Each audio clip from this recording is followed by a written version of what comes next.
I'm a audio emphasis here at SF State, and I should be graduating this semester, but I think I'll have to be around one extra.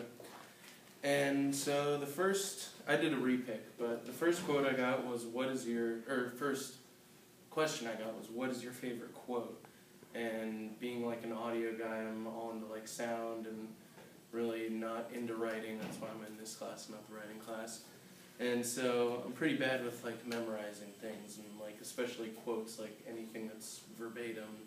And so I did a repick and got a pretty cool one. I got, if you could choose anyone, who would you pick as your mentor? And I asked Miss Larson if we could do dead or alive people, and she said yeah. And so initially I thought like I'd have to pick someone musical, because I've been playing guitar most of my life, not as much lately, which kind of sucks. But initially I was thinking like it's got to be Jimi Hendrix, and so he's just been like huge influence on my whole life. And like, growing up listening to all his music, my dad showing me all that. And so I initially thought that, but then I kind of thought back, and I've studied music theory for about 5 or 6 years collectively with this one teacher, and I don't know, I feel like, I mean obviously I'm not saying I'm nearly like even 1% as good as Jimi Hendrix, but like I feel like I wouldn't be able to learn as much from him, just since I've learned a lot of the kind of theoretical things with music, and I mean a lot of that just comes with like the passion and like the soul. Like he wouldn't be able to really teach me that, and so I kind of rethought it, and the last few years I've been kind of focusing, as Casey said, on this Modoc Records thing and making electronic music and mostly hip-hop music, and kind of not like new hip-hop, just kind of like the old school like soul and jazzy sample stuff.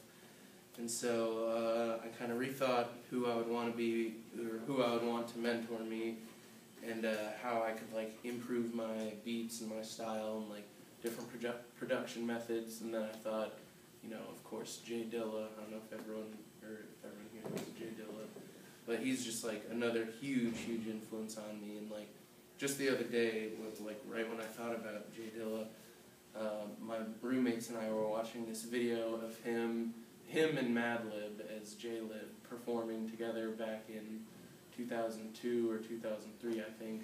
And it was just like the most amazing video, and like totally inspired me, and I started making a couple new beats yesterday just after watching that.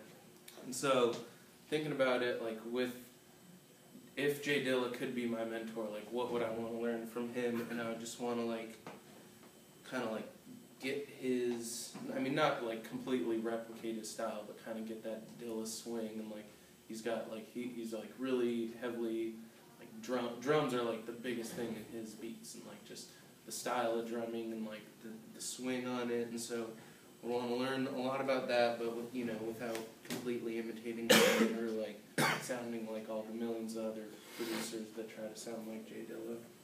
And then obviously access to his record collection would be amazing, just to like chill with him and like sit in his studio and listen to his records. And I've had that like dream a couple times where I like wake up and I totally thought I was like hanging out with Jay Dilla, and now wait, he's dead.